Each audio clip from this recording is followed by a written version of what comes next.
Kalau dia ada, berarti status masjid terjamin. Atau kebalikannya, kalau dia nggak ada pun masih bisa disebut masjid. Itu namanya hakikat. Misalnya, kalau nggak ada bangunannya masih bisa disebut masjid nggak?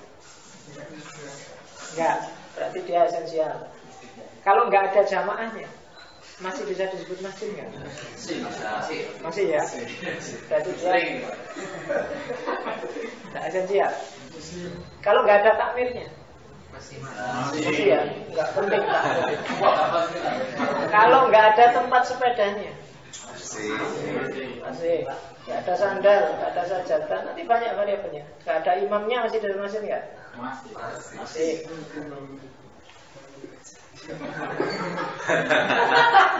Berarti hakikatnya masjid menurut kamu loh ya, cuma bangunannya. Sama, kamu melihat hakikatnya Indonesia itu apa ya? Apa wilayahnya, apa itu, kamu teliti semua, variabelnya masuk. Itu yang disebut radikal. Ini kan mendalam. Terus sampai kamu ketemu dasarnya, bangunan. Meskipun bisa kamu sebut bangunan juga tidak penting, Pak. Di mana kita sujud itulah masjid. Jadi tidak ada hakikatnya masjid.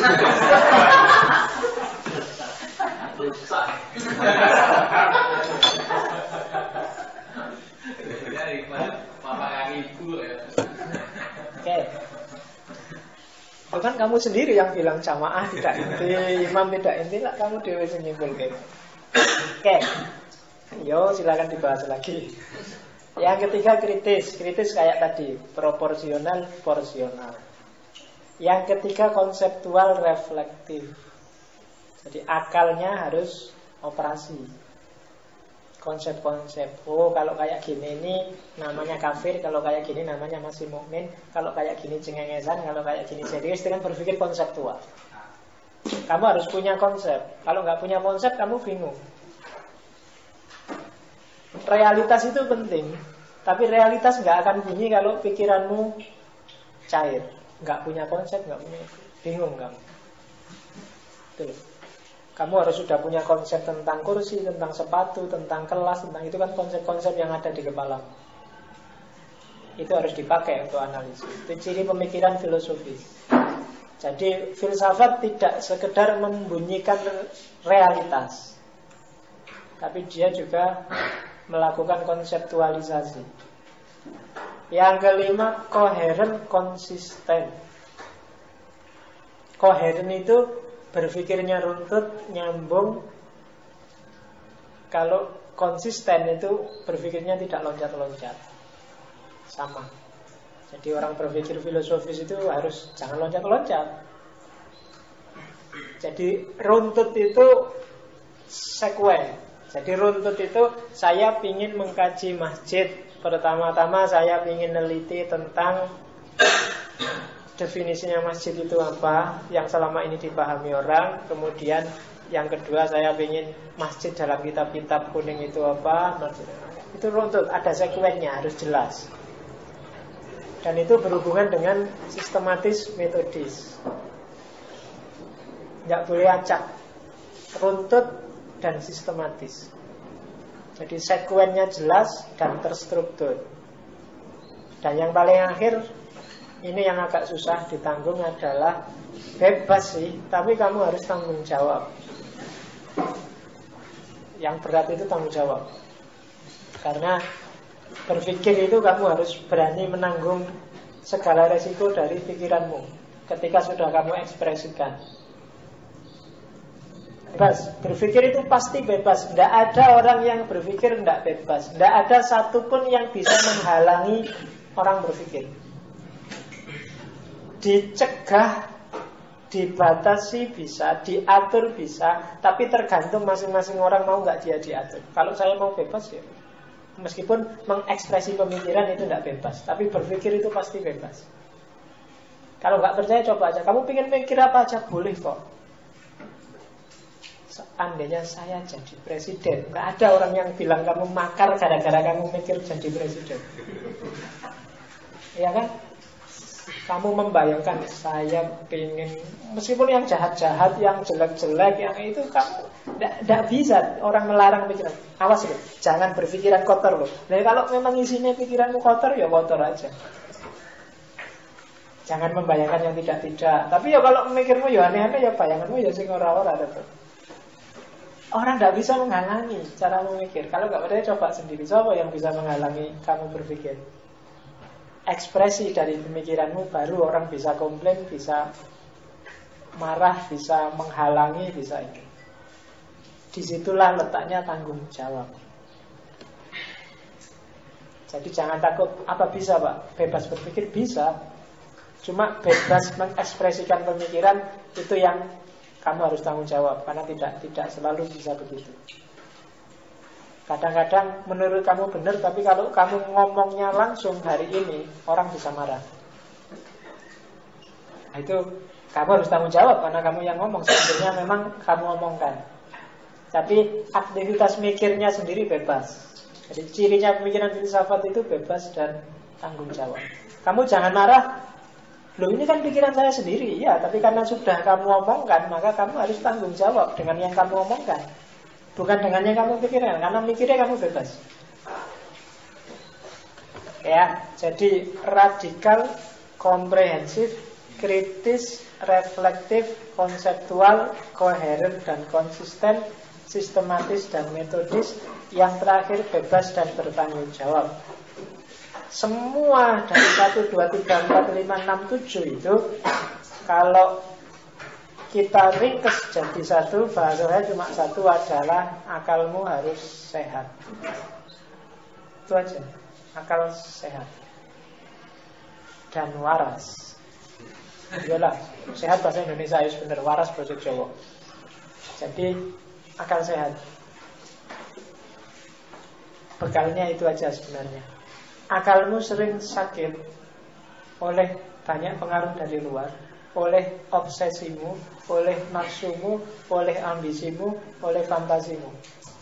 Hati-hati. Apalagi yang namanya fantasi itu kan, itu sering merusak pikiranmu. Mikir sing aneh-aneh, membayangkan yang aneh-aneh, menghayalkan yang tidak perlu, tidak penting, menghabiskan waktu, itu yang sering. Membuka konten yang nggak beres di internet, itu kan sebenarnya mikir aneh-aneh, mengotori pikiran. Ada yang masih rajin. Ya, sudah diblokir ribuan situs, ya kamu masih lebih pintar. Masih nemu aja yang gitu-gitu. Iya, iso ya, pintar banget. Iya. Ya, padahal apa sih menariknya? Saya tidak tahu menariknya di mana. Yang jelas tidak menarik sih kan, mendorong kamu berpikir yang tidak. Ya, dihindarilah. Itu bikin sebenarnya kamu bisa protes bahwa itu kan alami, Pak. Fitro apa? Ya kan? Bahwa kamu suka dengan yang gitu-gitu iya, tapi tidak semua yang kamu suka harus dituruti kan? Apalagi yang itu destruktif. Tidak harus jauh-jauh dengan agama. Dengan akal sehatmu sendiri dia destruktif. Kalau kamu rajin kayak gitu, saya lupa, secara kimiawi ada zat kimia tertentu dalam tubuhmu yang itu kalau dirangsang terus-menerus, kayak kamu yang kayak gitu itu, hasilnya kayak kamu narkoba, kopi, rokok, ketagihan. Kalau sudah ketagihan, gak enak kan ketagihan yang gitu itu. Apalagi kamu belum punya istri. Akhirnya yang terjadi kamu menghayal yang tidak-tidak, berpikir sing ora-ora. Ya kan? Kadang-kadang ada yang kebablasan kan, sama temennya sendiri, pelatihan, workshop. Iya. Ya kan? Kan gitu sekarang banyak. Mungkin baru dapat materi, wah saya dapat materi bagus nih. Gimana kalau kita bikin pelatihan? Kan mesti gitu kan. Ya, hati-hatilah. Jadi karena kuncinya di akal sehat. Kalau memang sudah mantap hatimu ingin berfilsafat, biarkan akalmu sehat, jangan dikontaminasi yang itu. Yo, Gradasi lah kalau memang sudah sering gitu. Kalau selama ini seminggu 3 kali ya jadi sekali aja lah. Ya. Atau mulai sekarang saran saya, waktumu untuk internetan, Facebookan dan kawan-kawan kurangilah secara gradual. Coba aja. Nanti akan ada banyak aktivitas lain yang bisa kamu lakukan selain nongkrong dan mangku laptop. Karena biasanya kalau sudah gitu, karena memang dunia ada di pangkuanmu begitu pegang laptop. Hanya saja kamunya sendiri belum bisa melakukan filter terhadap dirimu sendiri untuk melakukan yang bermanfaat. Maka caranya ya sementara dihindari dulu. Kayak para sufi itu loh. Ketika dia merasa tidak bisa lepas dari dunia, untuk sementara dihindari dulu dunianya.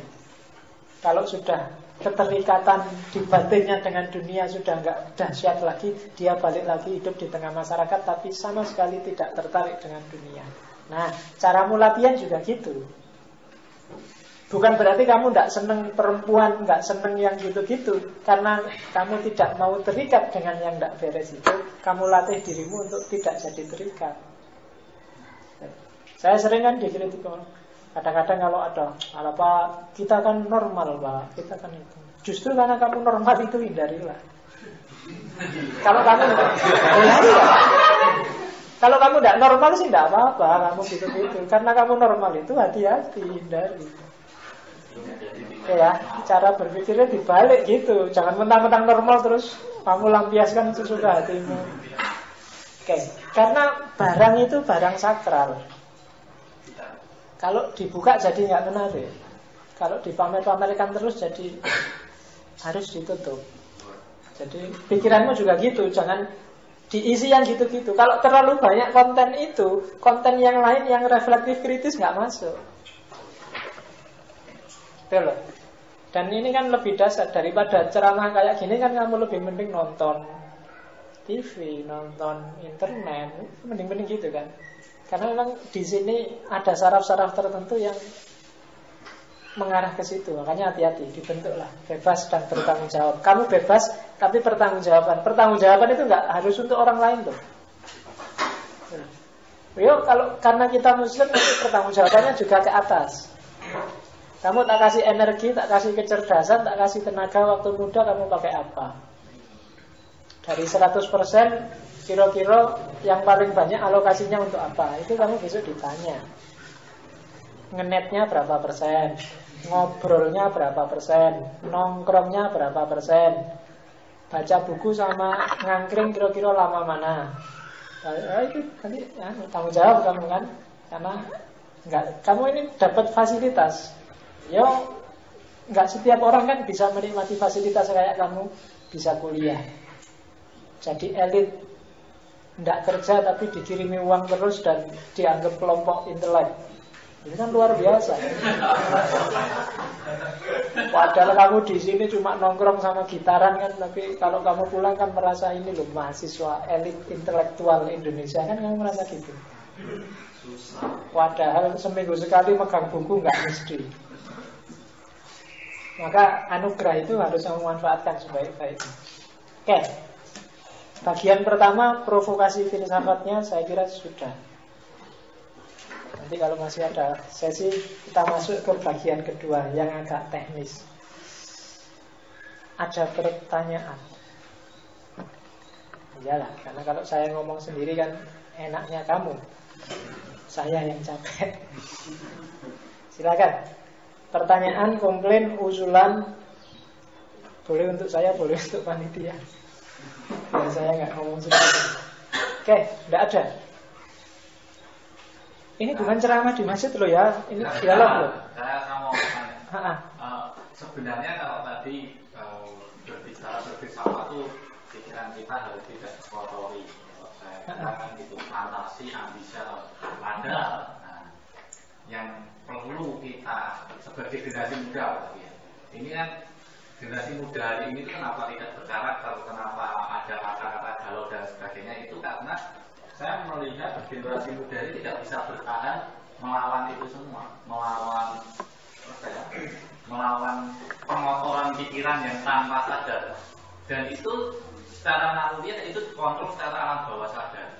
Saya melihat seperti media itu sangat hebat karena masuknya insting bawah sadar. Itu yang menarik di situ. Nah, bagaimana? Nah, kalau saya bertanya, bagaimana tip atau bukan tips ya? Menurut saya tips itu terlalu aplikatif. Ini ada suatu instan atau sesuatu yang bersifat instan atau sistematis. Karena jujur saja, saya mengamati mahasiswa sekarang, kalau saya di psikologi mengamati mahasiswa sekarang tuh mikirnya itu malas itu, mikir aja malas, apalagi kalau kalau diajak apa-apa itu mikir aja malas. Mikir itu kan yang bebas yang kayak gitu, mikir aja udah malas ya. Ini karena rusak oleh fantasi dan sebagainya. Ini bagaimana ya? Oke, ya. Alhamdulillah kamu sudah siap untuk tobat. Oh iya, pertama-tama langkah perjuangan paling awal, yang paling penting adalah sadarilah. Itu aja sudah luar biasa. Orang Indonesia kenapa krisisnya nggak selesai-selesai? Nggak banyak orang sadar. Kamu sadar dulu itu sudah 50% dari perjuangannya. Tapi terus jangan berhenti di sadar. Harus ada upaya. Setiap orang punya strategi sendiri-sendiri kok. Rancang aja sesuai kamu, versimu. Saya nggak harus nasihatin ini baik loh, ini buruk. Kamu referensimu itu lengkap sudah di kepala. Kamu sudah hidup 20-an tahun lebih, itu pasti di kepalamu sudah. Ini baik, ini buruk, itu lengkap. Apalagi kalau akalmu sehat, itu kamu sudah ngerti mana yang boleh atau tidak boleh. Dan kamu tidak harus capek-capek ini dalilnya apa, Qur'annya apa, tidak. Akalmu sehat aja kamu sudah ngerti kok. Ini nggak boleh, ini nggak layak, ini nggak sopan, ini nggak pas. Itu harus ngerti dewi. Pikiran itu habit, biasaan. Ingat-ingat ini kuncinya. Pikiranmu itu, kalau kamu biasakan dengan yang baik-baik, yang semangat-semangat, yang positif-positif, hasilnya akan positif. Tapi kalau kamu biasakan dengan yang negatif-negatif, yang jelek-jelek, hasilnya akan jelek. Latihlah, biasakan dia dengan yang baik-baik. Biasakan dia dengan yang maju-maju, yang progres-progres. Jangan biasakan dengan yang destruktif. Yang paling gampang ya kayak tadi, ketika kamu rajin surfing yang jelek-jelek, pikiranmu akan terbiasa. Dan dia akan memproduksi sendiri justifikasi-justifikasi, pembenaran-pembenaran yang semula jelek. Bisa jadi lama-lama terus jadi baik. Jadi biasa awalnya, terus naik lagi jadi baik.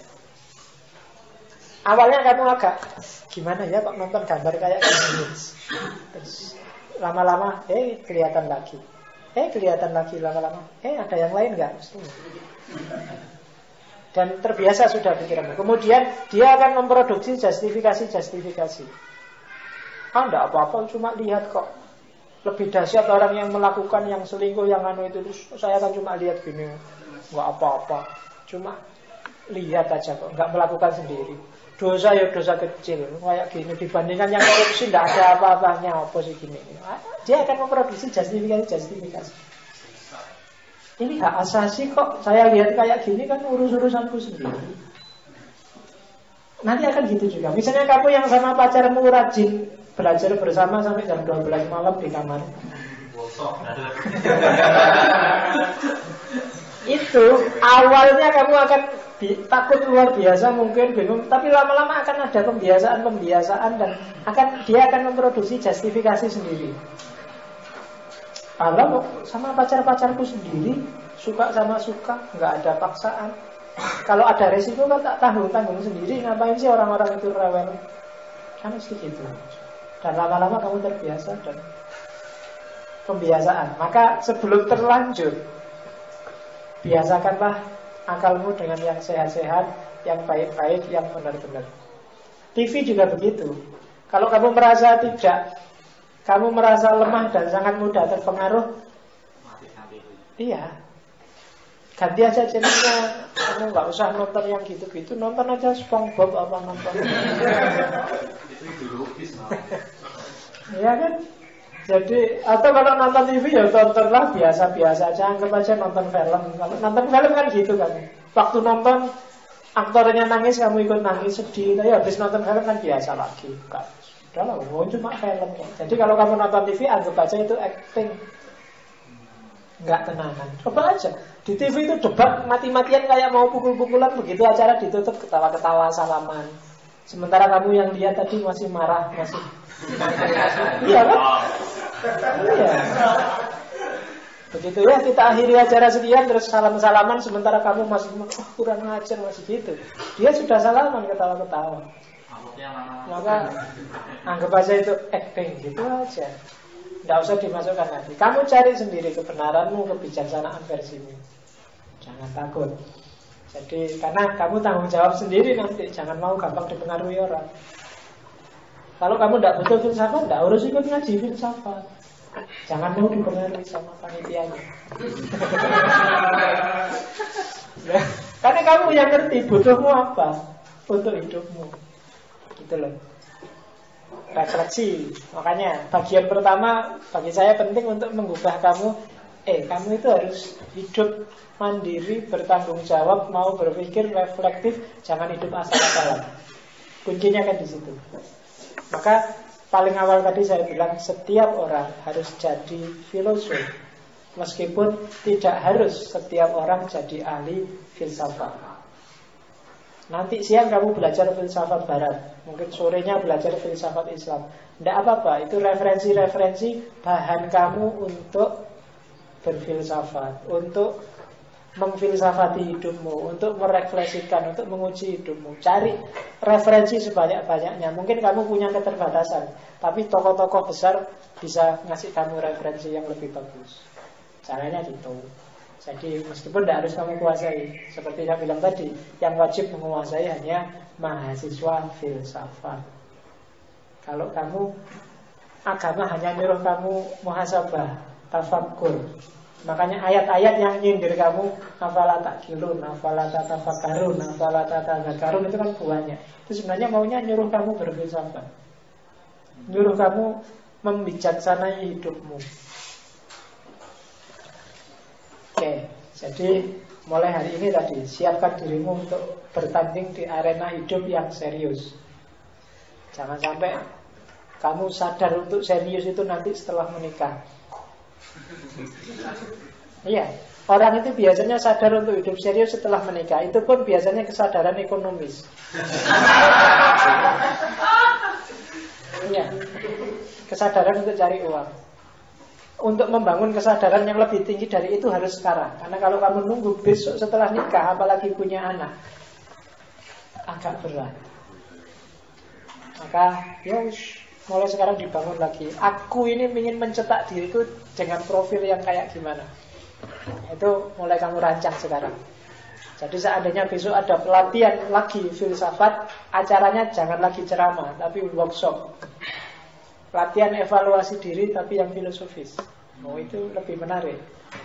Jadi bisa sampai malam, bisa itu. Jadi biar nggak cuma model halakoh untuk muhasabah itu, model filsafat juga bisa ada halakohnya sendiri tapi yang filosofis. Jadi kalau yang halakoh teman-teman yang di sana itu kan teologis itu bagus, ada agama. Sekali-sekali basisnya adalah akal sehat. Karena sekeliling kita itu banyak sekali yang tidak masuk akal sehat. Tapi kamu tidak sadar karena dianggap wis biasa nih ngomong. Coba aja, banyak sekali yang tidak masuk akal sehat. Kadang-kadang ada tulisan dilarang parkir di sini, tapi di bawahnya sepeda banyak sekali. Ini janjiannya gimana mikirnya orang-orang? Ada yang ya banyak lah, yang tidak sehat itu banyak. Tapi tiap hari kamu lakukan karena nganggapnya ya wis biasa itu. Maka mulai sekarang cerdasi hidupmu. Ada pertanyaan lagi? Apa dilanjutkan? Saya jam lagi ya, jangan lama-lama. Jalan. Nanti kalau terlalu banyak penuh di sini, harus kamu sisakan untuk nanti sore dan nanti siang. Karena justru mungkin yang sore dan siang kamu butuh space lebih banyak. Karena teorinya mesti banyak. Saya menghindari ngomong banyak teori. Karena begitu saya ngomong banyak teori, kamu akan ngantuk. Jangankan yang teori, khutbah Jumat 10 menit kamu sudah kan? Apalagi filsafat sehari lagi, wah dahsyat itu. Oke. Nah, sekarang ini yang agak konsep. Filsafat itu secara umum yang dibahas 3. Ada realitas, ada nilai, ada pengetahuan dan kebenaran. Realitas itu kenyataan sehari-hari.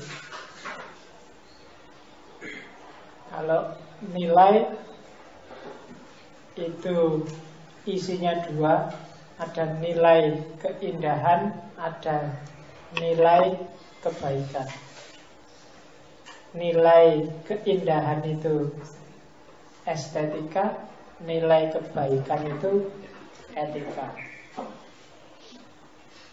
Kalau ontologi, metafisika, ngomong realitas itu biasanya isinya 3. Yang pertama teologi, membahas tentang Tuhan. Yang kedua kosmologi, membahas tentang alam. Yang ketiga antropologi, membahas tentang manusia. Itu yang ontologi, Tuhan, alam, manusia. Kalau yang aksiologi, nilai, itu etika, estetika. Akan dapat contoh-contoh teori, contoh-contoh konsep tentang teologi, tentang kosmologi, tentang antropologi di nanti siang dan nanti sore. Teologi itu mungkin akan banyak diwakili di filsafat Islam. Kosmologi dan antropologi, kalau kosmologi itu kebanyakan filsafat barat periode awal, kalau antropologi itu filsafat barat modern. Nah, nanti dapatnya nanti siang, tidak harus saya jelaskan. Kalau nilai etika, estetika. Etika itu nilai baik buruk, estetika itu nilai indah dan tidak indah. Sebenarnya ada 3. Di atasnya etika itu orang biasa menyebut logika. Logika itu nilai kebenaran. Kenapa tidak saya sebut? Karena biasanya logika diletakkan tersendiri jadi contoh filsafat.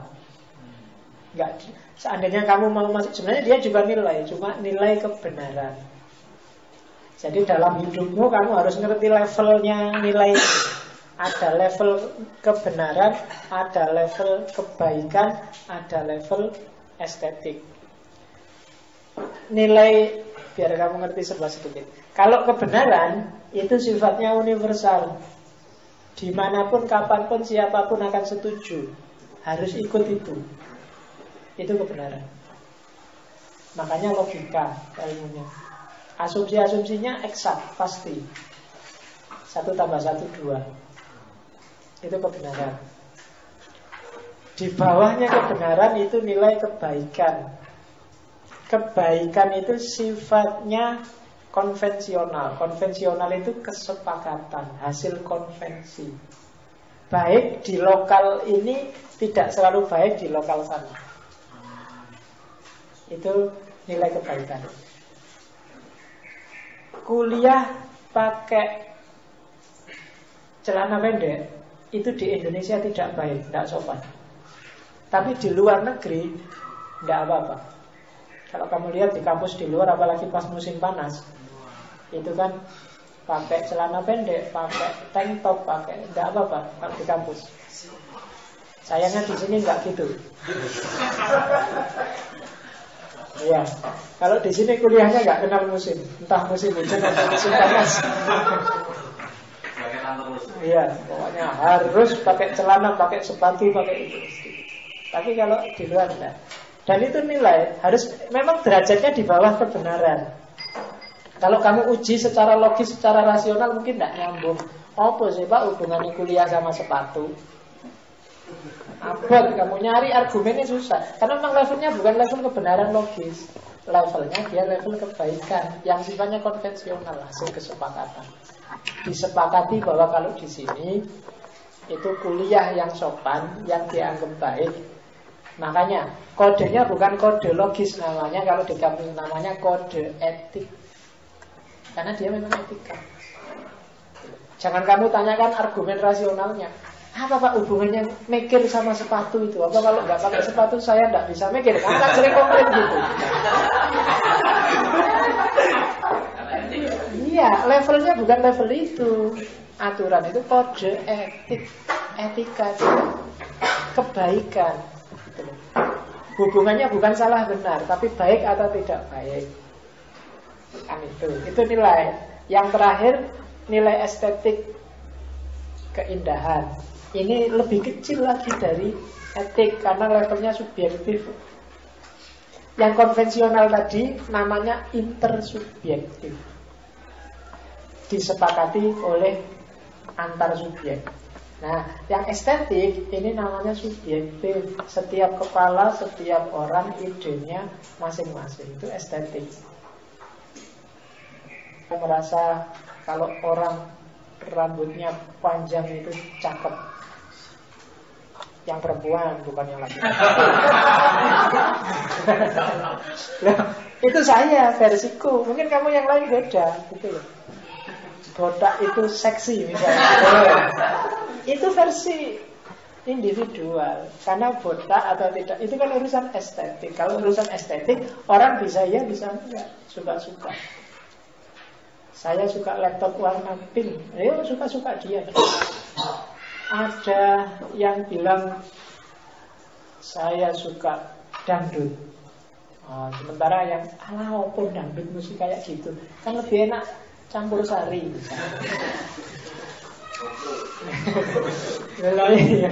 Loh, itu selera, kamu nggak bisa menggugat. Kamu nggak bisa bikin simposium internasional enak mana dangdut.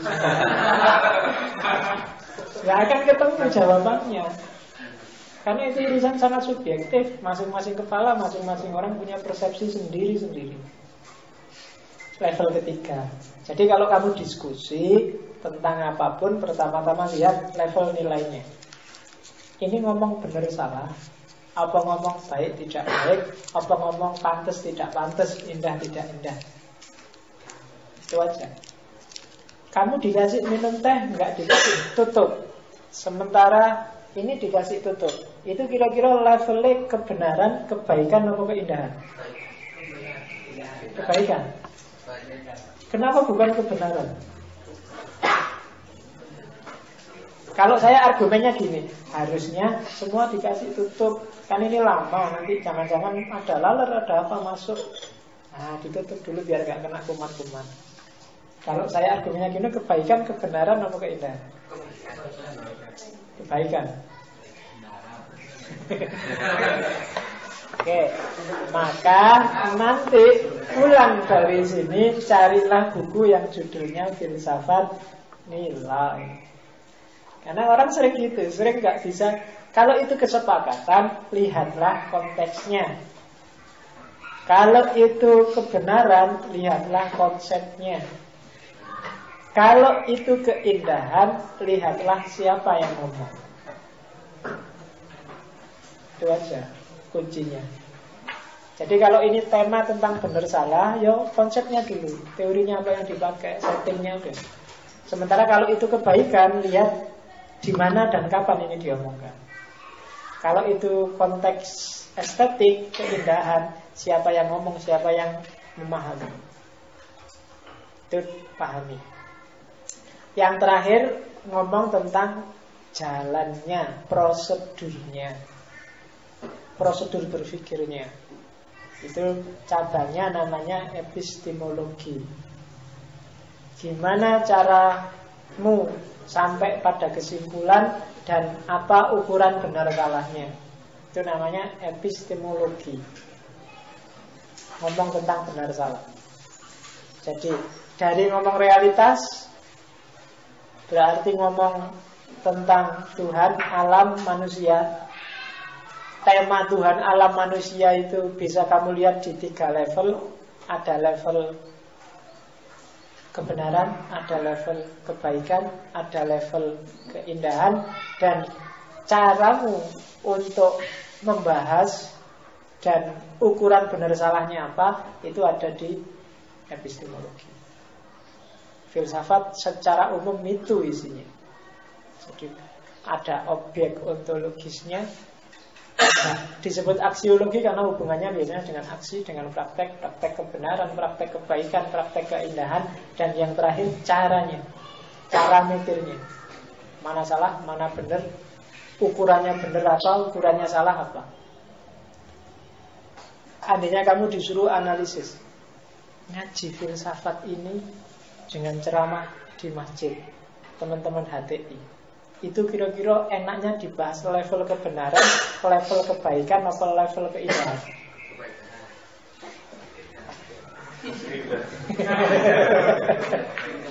Ya, kebaikan, keindahan, apa kebenaran? Kira-kira kalau level keindahan kamu mau bahas apanya?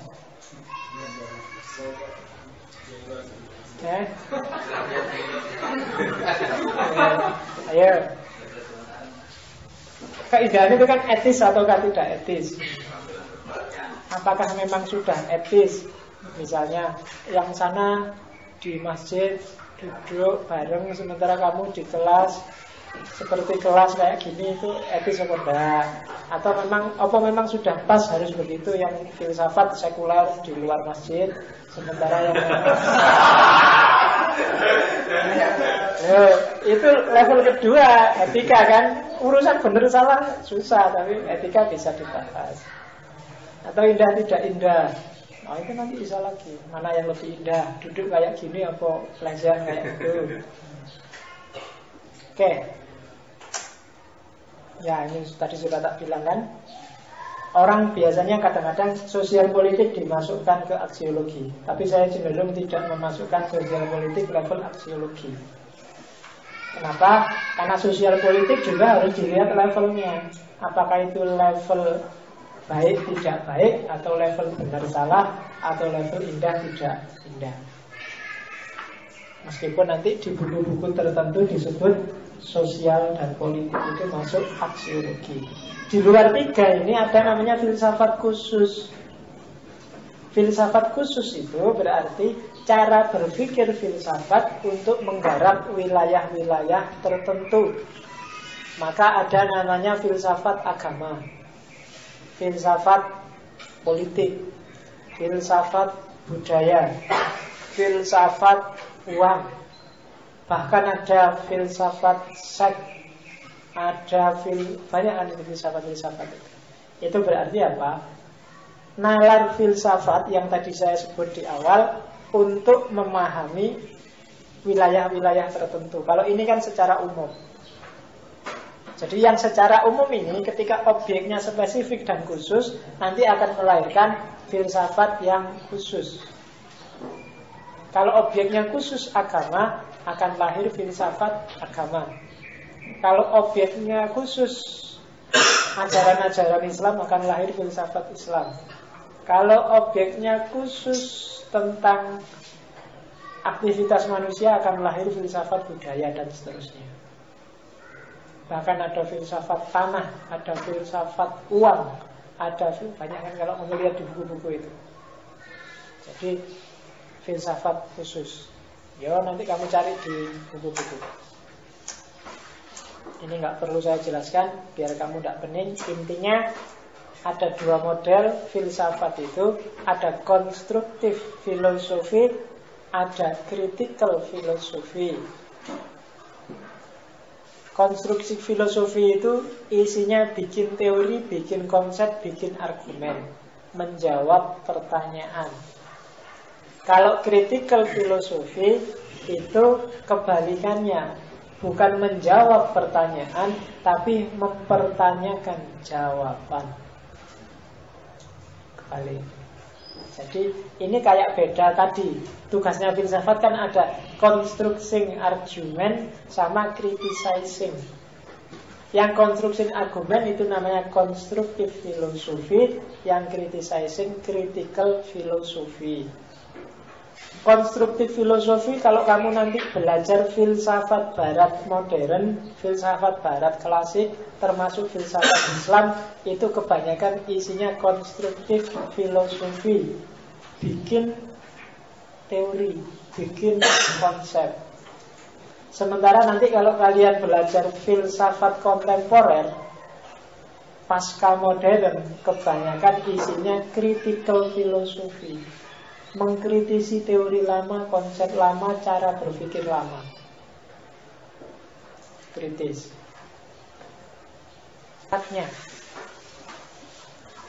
Tadi kan saya ngomong awal sampai akhir itu prosedurnya.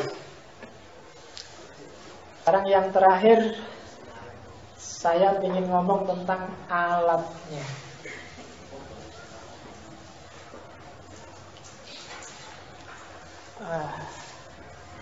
Ada pertanyaan?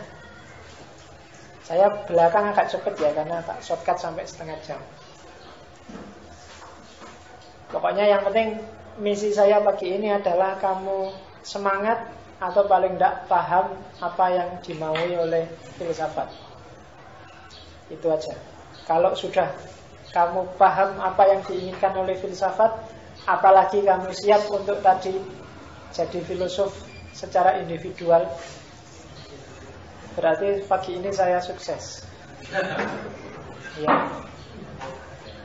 Oke. 1, 2, 3, 4, 5, 6. Orang dalam tradisi filsafat, khususnya filsafat klasik, di awal saya bilang bahwa alat utamanya filsafat itu logos. Saya simpulkan simpel, pokoknya pertama simpulkan aja logos itu berpikir rasional. Logos itu definisinya secara umum biasanya bahasa Indonesia diterjemahkan sebagai akal budi. Akal budi itu tidak cuma akal, tapi ada budinya. Jadi tidak rasional ansih. Makanya para filosof muslim jarang yang pakai istilah aklun. Aklun itu hanya untuk bahas akal saja. Tapi sebagai alat filsafat biasanya disebut intelek. Bahasa Arabnya biasanya pakai kuwatul akli, daya nalar. Dan daya nalar itu tidak cuma akal yang dipakai. Makanya alatnya filsafat untuk dia bisa komprehensif dan radikal. Kalau cuma pakai akal aja tidak bisa. Harus melibatkan 6 variabel itu. Selama ini dalam pendidikanmu kamu hanya kenal 2 dari 6, yaitu panca indera sama akal. Panca indera kamu peroleh dari pengalamanmu hidup sehari-hari, akal kamu peroleh dari sekolah. Hanya itu aja. Itu yang menurut saya agak tragis. Kenapa? Kamu punya 6 hanya dipakai 2. Akhirnya yang 4 tumpul. Sementara untuk memahami realitas, kalau cuma pakai 2, kamu akan pontang-panting. Banyak fakta, banyak peristiwa, banyak realitas yang itu kalau pakai akal aja nggak bisa, pakai indera aja nggak bisa. Kadang harus pakai nurani, kadang pakai naluri, kadang harus imajinasi. Begitu imajinasimu lemah, kamu pontang-panting dalam agama. Agamamu akan positivistis. Maka intelekmu harus diasah. Mengasah intelek itu bukan mengasah akal, tapi mengasah akal budi. Jadi oleh bahasa Indonesia ditambahi budi. Dan orang Indonesia kan jaya di budi tapi lemah di akal. Iya kan? Selalu gitu. Makanya ketika kamu SD kan bukunya ini budi. Iya, nggak ada ini akal. Mesti ini budi. Karena kita rata-rata orang timur kan memang kuat di budi. Meskipun kemudian merasa, loh kok kita kalah sama barat, kita harus niru barat dong, kita harus ikut peradaban yang sudah maju. Akhirnya kamu belajar pakai akal dan panca indera. Sehingga di sekolah-sekolah yang diajarkan itu cara mengelola panca indera dan akal. Sementara khazanahmu sendiri yang timur tidak diasah.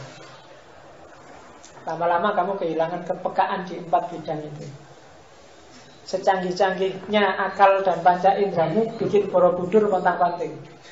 Karena konstruksinya tidak cuma melibatkan akal dan panca indera. Ada imajinasi, intuisi, naluri bermain di sana semuanya. Bisa jadi besar seperti itu. Itu yang bagi saya kayak gini harus kenal kamu. Jarang kamu di kelas dikasih, ayo kita latihan mengasah intuisi, itu jarang. Mau bikin latihan sendiri aja. Gimana nalurimu jadi tajam itu susah. Maka kalau memang di kelas nggak bisa, kamu belajar sendiri atau sama teman untuk mengasah 4 yang lain. Panca indera insya Allah kamu nggak perlu belajar, bisa lah. Melihat, mendengar, mencium. Mencium itu mulut apa hidung?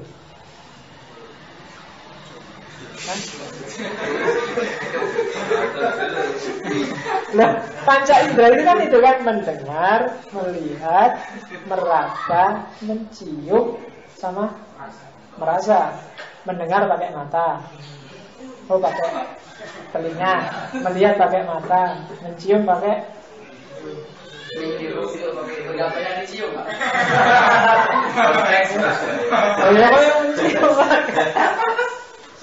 Yang mencium pakai hidung. Membau lah, jangan mencium. Kalau mencium pikiranmu mesti aneh. Karena sudah tak bilang tadi, separuh yang di sini. Iya. Kontennya itu. Jangan kan kamu kan selalu update terbaru. Yang lama tidak dibuang. Jangan-jangan Ari Lunamaya masih ada di sini. Iya. Enggak, kamu buang-buang, disimpan terus di sini. Oke. Mendaya gunakan panca indera dalam pengalaman sehari-hari simpel, kamu pasti sudah. Karena kamu nggak perlu belajar serius. Meskipun panca indera adalah sumber sains modern. Sains itu sumbernya pengalaman empiris, panca indera. Sains tidak bisa mengurusi barang-barang gaib yang tidak kelihatan. Ya kan? Kamu tidak bisa mengukur kira-kira berat badannya jin itu berapa, tidak bisa. Karena panca inderamu nggak nyampe ke sana. Hati-hati, panca indera gampang keliru. Panca indera itu mudah tertipu. Itu yang dikritik oleh Ghazali. Kamu gampang makainya, nggak perlu belajar, tapi dia gampang tertipu. Kamu dengar radio, penyiar radio itu suaranya enak sekali. Begitu kamu lihat orangnya, aduh. Ya kan? Tertipu kamu. Kamu bayangan itu orangnya mesti cakep luar biasa, suaranya lembut kayak gitu. Tapi ketemu orangnya gitu. Panca indera meraba juga gitu kan. Habis tanganmu diletakkan di air panas, letakkan di air dingin. Air dingin itu akan terasa hangat. Tertipu lagi. Perasa apalagi. Habis minum manis-manis, nanti makan yang pahit juga rasanya agak manis. Penciuman juga begitu. Kamu sering tertipu dengan penciuman. Iya, di antara panca indera yang paling rumit itu penciuman. Mencerna barang yang kamu cium itu agak berat. Jadi yang canggih penciuman biasanya binatang. Kalau manusia itu gampang tertipu gara-gara penciuman. Ya mungkin kamu banyak enak ya baunya, itu dilihat, walah ternyata baunya itu toh. Kalau ternyata coba aja, penciumanmu susah. Sekali-sekali latihan penciuman. Selama ini penciumanmu hanya terlatih untuk yang tajam, bau tajam. Bau tidak tajam nggak bisa. Kalau binatang itu sangat tajam penciumannya. Ada apa datang, bukan apa baunya, apa datang dia paham. Itu penciuman. Dia bisa dengan penciumannya, ini yang datang besar sekali, ini yang datang sekitar sekian kilo, ini yang datang ringan, ini yang datang makananku, ini yang itu binatang bisa. Kalau manusia nggak bisa, kalau belum melihat. Yang paling overload kamu pakai itu biasanya mata. Matamu itu sumbernya barang tidak beres, kebanyakan mata dalam hidupnya. Nah, karena panca indera banyak lemah, maka yang sering membantu panca indera adalah akal. Tadi tanganmu habis panas terus dingin jadi anget, itu kan yang bisa onda. Ini sebenarnya nggak anget sih, agak dingin cuma karena habis. Itu kan akal yang bisa kayak gitu. Akalmu sangat membantu. Kalau kayak kamu dengar suaranya penyiar tadi kan akalmu kan terus nggak mesti ding suaranya enak, kadang-kadang orangnya biasa aja juga banyak. Itu kan akal yang gitu. Yang menyimpulkan kayak gitu akal. Akal banyak membantu. Hidupmu banyak disetir oleh dua ini. Mata pelajaran di sekolah, di kampus itu isinya mendayagunakan akal dan panca indera. Agama pun mau diakal dan di panca indera. Sehingga lahirnya teologi. Kalau agama, fisika, matematika, biologi semua akal dan panca indera semua. Cuma hidup dengan mengandalkan akal dan panca indera tidak cukup. Kamu butuh nurani. Nurani itu kebanyakan untuk memahami aspek etis tadi, etika, nurani.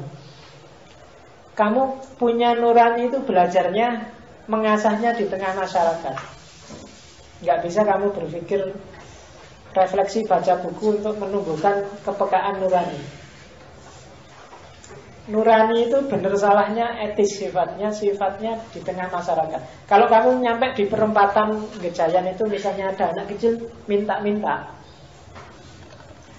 itu kamu kasih apa enggak, itu biasanya alatnya nurani. Enggak tega, enggak dikasih, wong paling dikasih 500 aja udah seneng.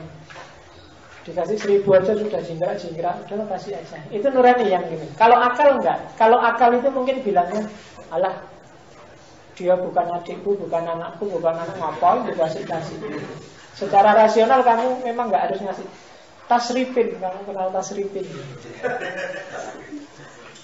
Tasrifin itu kalau kamu membacanya secara rasional, kamu nggak perlu kok repot-repot mikir tasrifin. Yo, biar diurusi bapaknya yang bikin punya anak ditinggal.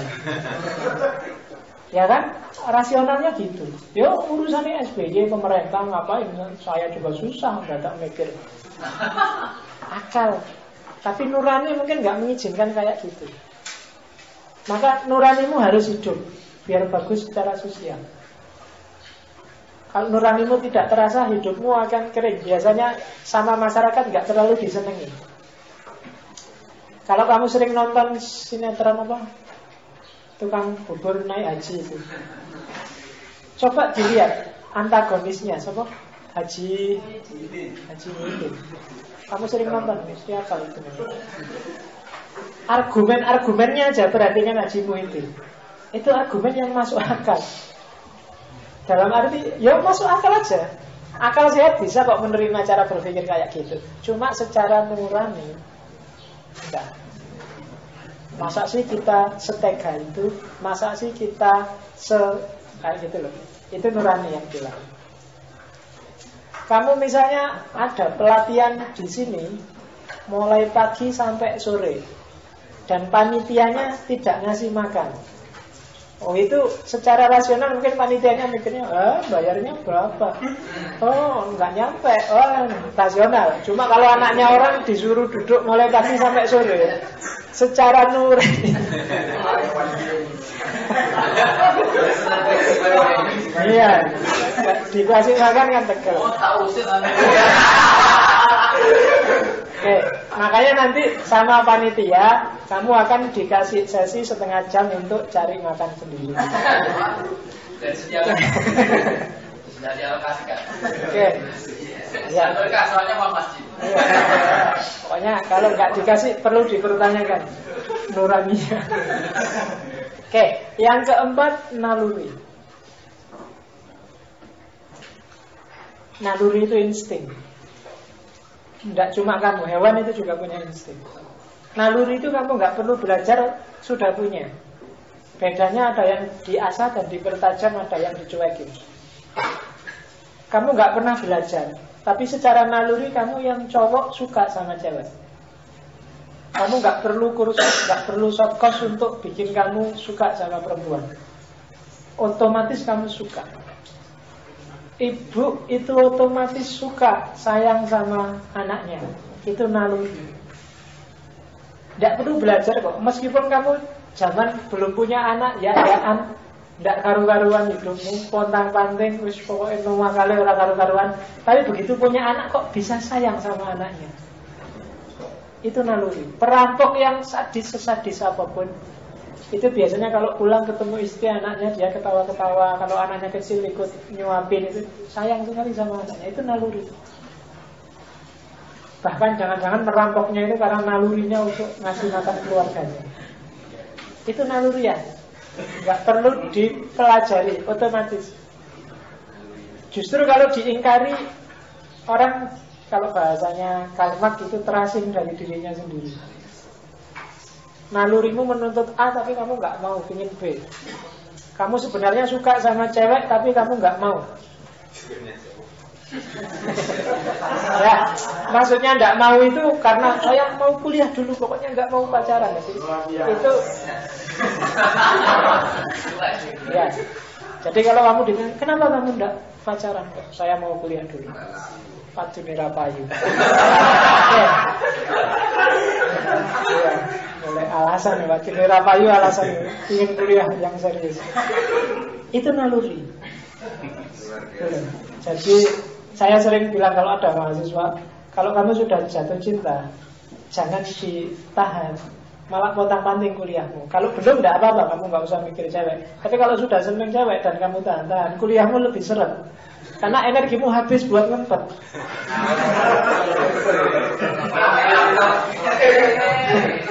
Iya. Daripada kamu ngempet susah-susah sampai kamu berkeringat ngempet, kan mending kamu tembak aja, kalau ditolak karuannya. Cari yang lain kan gitu. Iya. Ya sedih-sedih lah, nyanyi dangdut 2-3 hari selesai. Nggak usah. Ya. Naluri, insting. Ada yang bilang agama itu naluri juga.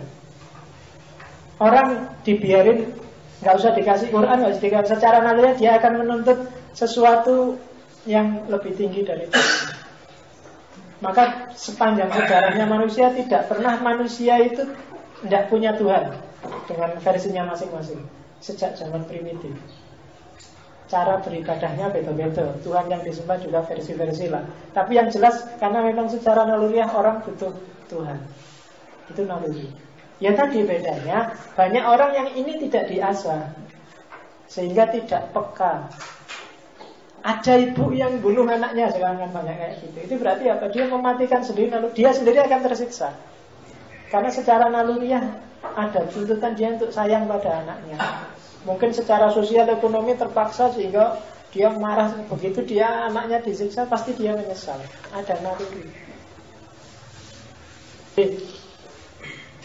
Naluri pun alat untuk memahami sesuatu. Kalau pakai akal mungkin nggak nyambung. Ngapain sih? Sudah punya anak, dibesarkan susah-susah, anaknya nakal juga masih disayang aja. Ya karena memang itu naluri ya. Agama juga begitu. Kepekabaanmu terhadap agama harus kamu perjuangkan. Jangan sampai hilang, karena begitu hilang nanti akan ada keterasingan dalam dirimu. Kamu mungkin akan cari Tuhan yang lain secara tidak sadar. Sehingga ada tesis yang bilang orang ateis sekalipun, kalau kamu cermati dalam hidupnya, pasti ada yang dia posisikan sebagai Tuhannya. Paling tidak pemikirannya sendiri. Karena tuntutan jiwa untuk punya keterikatan dengan sesuatu. Yang kelima, intuisi. Intuisi ini biasanya pengetahuan intuitif itu pengetahuan langsung. Nanti bahaslah di filsafat Islam ada namanya knowledge by acquaintance. Ada yang menerjemahkan ilmu huduri. Itu salah satu contoh pengetahuan intuitif, hasil dari intuisi. Intuisi itu orang ilham, itu jenis intuisi. Wahyu itu jenis pengetahuan intuitif. Kalau 4 yang lain, pengetahuan itu akan diusahakan. Kalau intuisi itu tidak tergantung usahamu. Intuisi itu mungkin akumulasi, jadi datangnya pengetahuan intuitif itu tidak disengaja. Kalau psikologi modern menyebut pengetahuan intuitif adalah pengetahuan yang itu terkubur di bawah sadar. yang munculnya tidak bisa disengaja. Dia muncul anytime. Bawah sadar kita itu kan penuh data. Cuma kita nggak bisa menampilkannya ke atas sadar karena ada keterbatasan. Ya. Kamu nggak bisa secara, misalnya kamu baca buku. Kamu baca buku banyak, khatam bukunya. Waktu baca kamu paham. Tapi begitu bukunya kamu tutup, biasanya kalau ditanya orang kamu tidak bisa jawab. Tadi baca apa mas? Kamu mesti bingung. Apa ya pak tadi? Pokoknya mesti ngono kamu. Itu sebenarnya tidak hilang. Pengetahuan yang sempat mampir di kepalamu ketika kamu baca itu tidak hilang, tapi menyusup masuk ke bawah sadarmu. Dan itu tampilnya biasanya tidak disengaja. Kadang-kadang kamu lagi diskusi apa tiba-tiba, oh iya, saya ingat. Jadi itu intuitif. Itu namanya pengetahuan intuitif. Ya di agama ada ilham, ada wahyu, itu kan intuitif. Meskipun kalau di agama wahyu, ilham itu sumbernya kan tidak dari manusianya. Tapi pengetahuan intuitif. Jadi sebenarnya kalau mau dikeluarkan semua muatan bawah sadarmu, itu kamu bisa jadi jenius. Karena 20 tahun kamu hidup itu mesti banyak sekali data. Tapi kalau secara sengaja ingin kamu tampilkan, tidak bisa. Dia munculnya secara tidak sengaja pasti. Bayanganmu tentang pacar lama itu kan nggak bisa kamu sengaja. Malam ini aku ingin mimpi dengan pacar lama, tidak akan bisa. Tapi tiba-tiba saja kamu malam waktu tidur ketemu. Kan gitu mesti kan. Kamu tidak membayangkan apa-apa, tiba-tiba lu malamnya ngimpi, alhamdulillah tadi malam ketemu. Tapi kalau kamu niati bismillahirrahmanirrahim, bismika semoga nanti malam ketemu, tidak bisa, karena dia terakumulasi bawah sadar.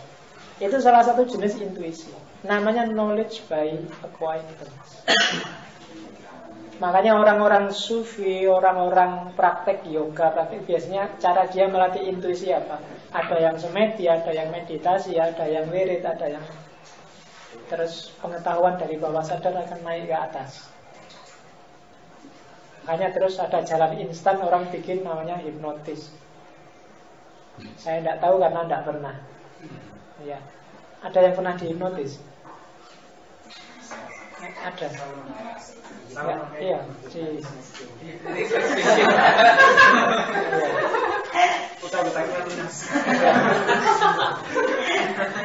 pokoknya saya tidak tahu hipnotis itu sistemnya gimana, modelnya gimana, pokoknya nyambung. Tapi itu biasanya untuk menampilkan pengetahuan bawah sadar. Dan yang terakhir imajinasi. Imajinasi itu penting, meskipun bagi kalian, meskipun bahasa Arabnya khayal. Khayal itu nanti kalau di filsafat Islam Ibnu Rushd salah satu epistem yang penting. Daya khayalmu penting karena dalam hidupmu aspek metafisika, aspek goib itu kan bisa 50%. Kamu percaya Allah, percaya malaikat, percaya surga, percaya neraka. Itu kan kalau daya imajinasimu rendah, kamu tidak akan nyampe memahami semua itu. Memahami surga aja, kamu kan pontang-panting kalau memahami. Pemahamannya setiap orang tentang surga itu pasti sesuai kapasitas imajinasinya. Mungkin kamu memahami surga, baca ayatnya Pak, surga itu jannatin tajri min tahtihal anhar. Di sebelahnya ada sungai yang mengalir. Ya kira-kira ada rumah di seberang sungai. Kan itu mesti. Itu kan daya imajinasi, kamu membayangkannya. Besok di surga ada kolam susu, kolam madu. Itu kan susah. Itu bayangannya mungkin di sana ada kayak kolam renang, isinya terus susu. Nah iya kan, pikiranmu kan mesti gitu. Yo, kamu ketawa, pikiranmu mesti enggak.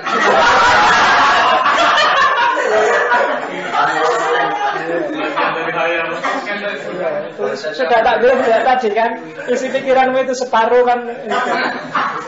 Iya, kalau saya ngomong susu bayanganmu itu. Jadi, kalau susu itu malah mengerikan. Kolam madu itu kan bayangannya ada kolam, ada madunya. Ayo kalau tak tanya besok amal perbuatanmu ditimbang, bayanganmu ditimbang itu besok diapain? Saya yakin di pikiranmu munculnya gambar timbangan. Ya kan? Besok Gini Pak, saya berdiri, ada timbangannya besar. Terus kan, itu kan di pikiran lu. Terus amal saya yang baik di sini, yang jelek di sini. Kalau sini lebih berat, bayangkan besok kamu akan lewat Shiratal Mustaqim. Shiratal Mustaqim itu rambut. Ayo wes, imajinasikan itu, mesti kan. Loh itu agamamu isinya gitu, agama banyak hal metafisik. Kalau kapasitas imajinasimu rendah sekali, pemahamanmu juga akan rendah sekali tentang surga, neraka, Tuhan dan lain-lain. Tuh, besok di neraka itu kamu akan yang suka zina dipotong, bayanganmu kan ada gunting besar. Ya kan? Iya, nanti kamu dipotong.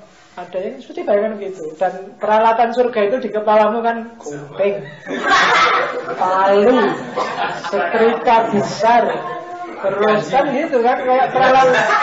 Pokoknya peralatan tukang lengkap gitu ada di neraka. Ya kan, gergaji, palu, kemudian pokoknya ada di sana sini. Bayangan kan itu gitu di neraka. Neraka itu warnanya merah-merah karena banyak apinya. Kalau surga itu biru karena sana dingin, rada salju lah, semacam bayangan kan gitu. Dan itu imajinasi. Jadi harus diasah biar naik level lah. Saya agak gradasi kemampuan imajinasinya orang. Agak susah. Nanti para filosof yang abstraksinya lebih bagus, imajinasinya bagus, cara dia mempersepsikan surga neraka pasti beda sama kamu. Sama kita yang, karena selama ini kita berkutat di panca indera dan akal, jadi cara mikirnya positivistik, bayangannya tentang surga neraka ya kayak gitu. Saya pernah lihat gambarnya buruk. Buruk itu kan kendaraannya Nabi, tapi dia cakep karena bidadari. Waktu Nabi naik ke Shiratal Mustaqim, bukan.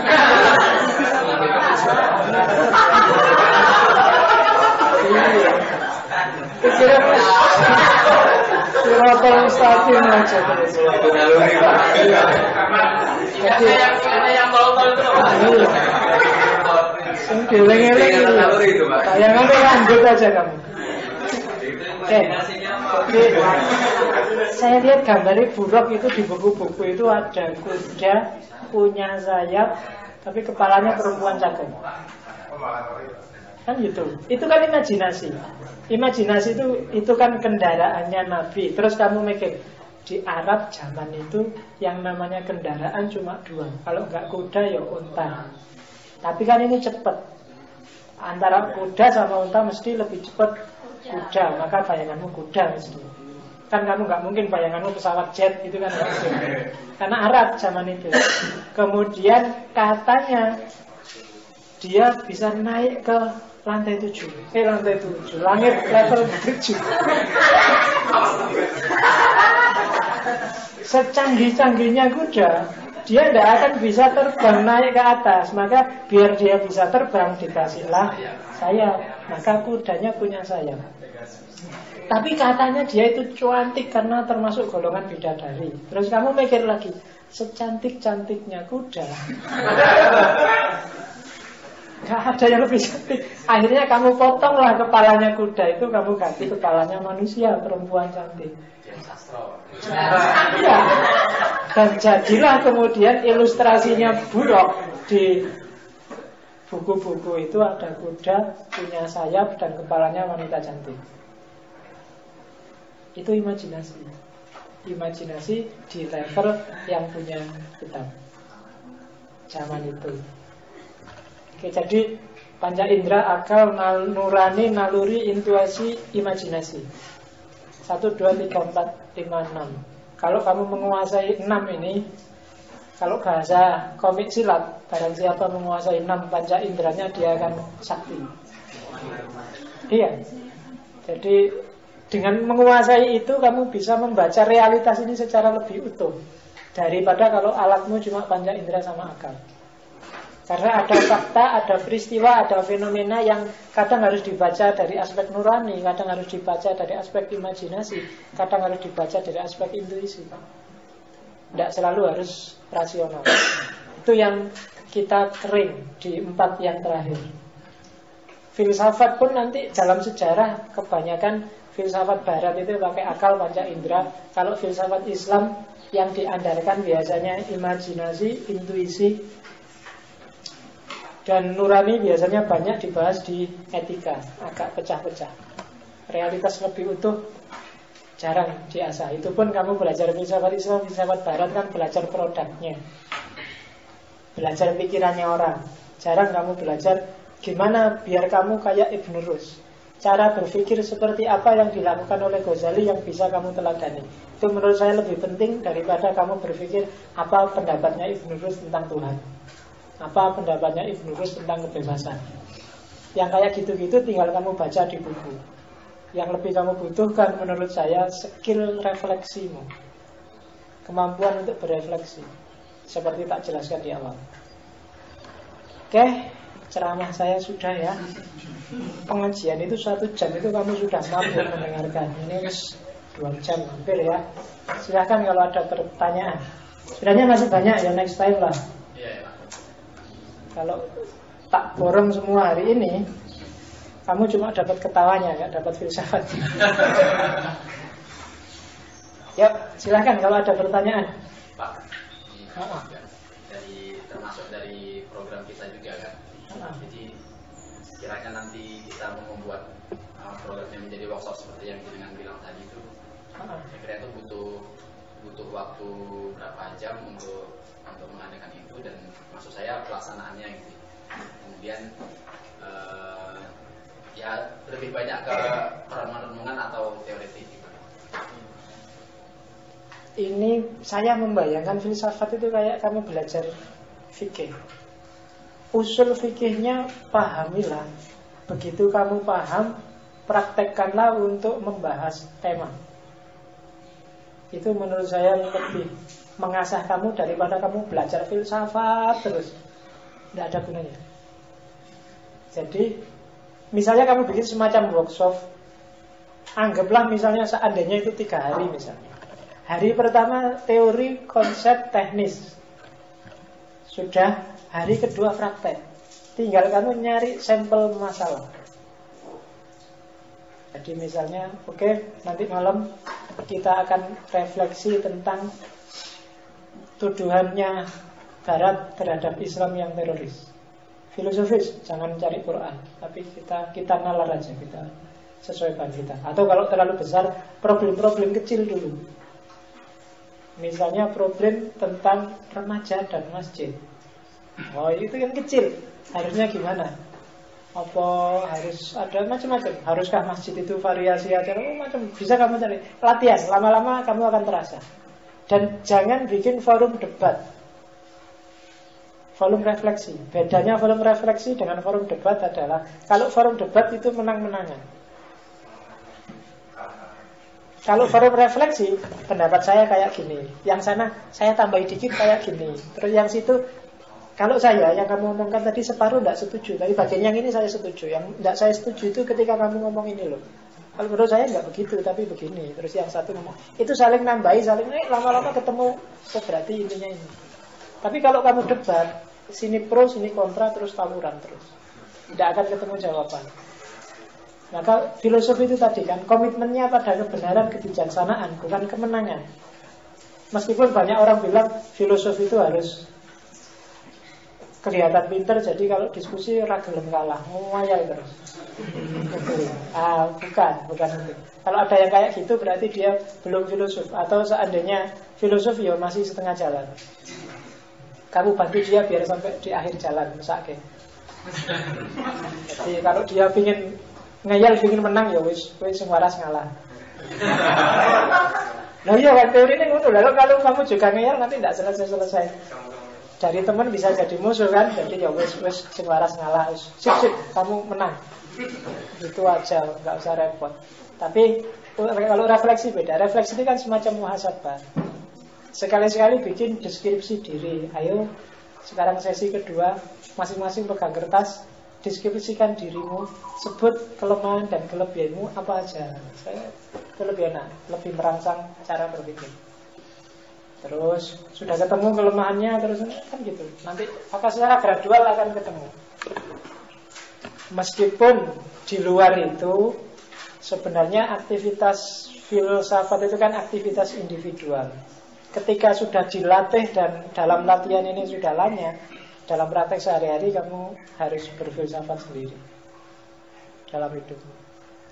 Jadi anggap aja ini pelatihan untuk merangsang di awal pendahuluan. Mungkin ada pelatihan selanjutnya yang saran saya lebih teknis, jangan teoritis. Teknis saja, teknis refleksi. Mungkin tema besarnya anggap aja epistemologi lah, atau logika. Logika menurut saya nyawa pertamanya filsafat itu logika. Di Iran itu pengalaman saya 3 bulan di sana. Mahasiswa itu setahun pertama mata kuliahnya cuma 2, bahasa sama logika, mantek. Dia belum bisa ngambil jurusan sebelum lulus di 2 mata kuliah ini. Bahasa itu yang diincer 3, bahasanya sendiri Persia, bahasa Inggris sama bahasa Arab, sama logika. Kalau sudah lulus 3 ini baru dia silakan kamu ngambil jurusan apa. Sebelum lulus ini nggak boleh dia ambil jurusan. Karena pertimbangannya mungkin begitu menguasai bahasa, kamu nggak perlu capek-capek kuliah, capek-capek diskusi, kamu bisa ngejar referensi sendiri. Dan begitu logikamu jalan, nalarmu jalan, analisismu jalan, maka yang tadi ngejar sendiri punya materi, kamu kritis sudah. Ketika logikanya jalan. Dengan 2 bekal ini kamu ngambil jurusan apa aja pasti sukses. Dan itu yang bikin Iran sekarang kan lumayan kan berani nantang Amerika. Kalau kamu kan sampai lulus ya ditantang TOEFL ya masih mengker.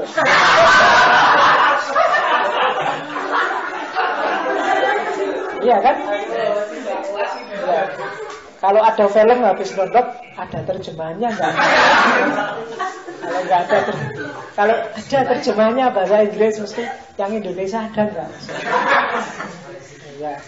Jadi ya kelemahan kita lah, ya kita perbaiki dikit-dikit. Karena kita sudah sampai di tengah jalan, nggak mungkin kan kita setback dari awal lagi. Kita pelan-pelan. Mungkin logika itu kayak tadi loh, definisi itu kan bukan karena kamu susah bikin definisinya, karena kamu tidak berlatih teori bikin definisi, karena memang nggak pernah diajari. Jadinya pening sekali. Bikin definisi kursi aja kamu bisa stres, karena ada caranya bikin definisi. Ya nanti itu mata kuliahnya logika. Jadi saran saya pelatihan selanjutnya jenis-jenis itulah. Latihan berpikir. Biar kamu nggak gampang dihapusi orang, dihapusi TV. Ya kan, kamu tiap hari diketawain sama Ruji Tompul, Sultan Batu Gana, yang orang-orang kayak gitu. Tiap hari kan ngadalin kamu nggak paham. Kamu tiap hari kan jadi konsumen setianya TV. Apalagi penggemar sinetron. Sinetron itu peristiwanya mesti nggak logis semua. Banyak yang nggak masuk akal. Kalau sutradaranya sudah stres, bikin aja kecelakaan. Masuk rumah sakit terus sadar, kan mesti ngono. Nah itu logikamu. Banyak latihan logika itu gampang. Kamu nonton film, carilah bagian-bagian yang tidak logis. Mesti banyak. Kalau kamu cerdas itu, kadang-kadang demi apa, terus filmnya enggak. Saya pernah lihat film demi romantis, terus ada sepasang kekasih pacaran sambil naik perahu di sungai. Di depannya ada kura-kura yang juga pacaran. Itu kan kalau kamu mikir, perasaan sejauh pengetahuanku, kura-kura itu hidupnya di laut. Kok ada kura-kura di sungai? Itu bukan kura-kura, namanya bulus. Di sungai itu bulus kan. Kalau kura-kura kecil-kecil bagus-bagus itu adanya hanya di laut, kura-kura jenis kayak gitu. Tapi kok bisa ditaruh di sungai? Biar kesannya romantis, tapi nggak masuk akal. Banyak kan yang gitu, membangun romantisisme, membangun sedih, membangun senang, tapi basisnya irasionalitas. Apalagi film India itu kan, wah, iya. Loh, bukan penggemar, pengamat. Oh sama berarti Pak. Film India itu kan gitu. Pokoknya semuanya serba dramatis. Mulai sedihnya dramatis, senengnya dramatis. Tarungnya juga dramatis. Sudah dibanting 10 kali di tembok juga masih bangun lagi, masih luar biasa.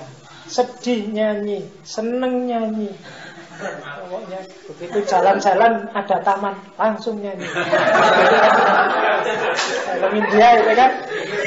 Pokoknya diamnya filosofis Pak. Iya, pokoknya Diamnya filosofis. iya. Yang penting pokoknya logikamu dilecehkan lah bisa.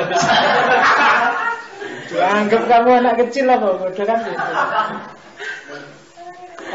Kalau kamu pingin coba nanti lihat, saya kemarin yang banyak orang nangis itu nonton film Habibie Ainun itu, nangisnya kan sudah, sekarang ditonton lagi, carilah bagian yang sifatnya dramatisasi yang tidak logis, nanti akan ketemu banyak. Jadi tidak mungkin. Tidak logis itu gampang kok. Seandainya dalam hidup sehari-hari nggak mungkin kayak gitu. Kalau orang masih normal. Pokoknya cirinya gitu aja. Pokoknya seandainya kamu normal dalam hidup sehari-hari nggak mungkin kamu gitu. Itu berarti nggak logis. Ciri paling gampang kalau kamu mengkritisi film. Apalagi film horor-horor itu sudah. Kalau film horor kan sekarang, kenapa film horor itu laku? Orang kan tidak lihat horornya. Yang dilihat kan pemainnya. Biasanya horor itu mesti seksi. Mesti itu. Pinter-pinternya sutradara. Oke, sudah terlalu banyak ngelanturnya.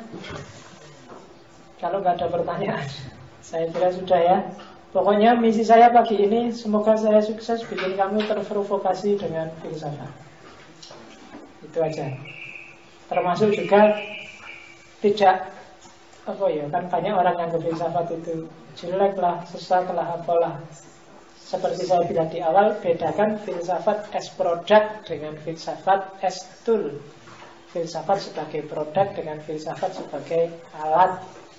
Dengan filsafat yang sama, orang bisa jadi sangat ateis, anti Tuhan, tapi filsafat itu juga bisa bikin orang sangat religius. Dengan filsafat bisa lahir Nietzsche, Marx, Freud. Dengan filsafat bisa lahir Iqbal, Mutahari, Ghazali yang sangat religius. Jadi tidak tergantung filsafatnya. Oke, kalau sudah saya akhiri sekian. Saya sudah ngomong 3 jam, mulai jam 8 sampai jam 11. Alhamdulillah saya masih muda, jadi masih muda. Ya loh, kalau Pak Yai yang sepuh mau suruh ngomong 3 jam kamu zalim.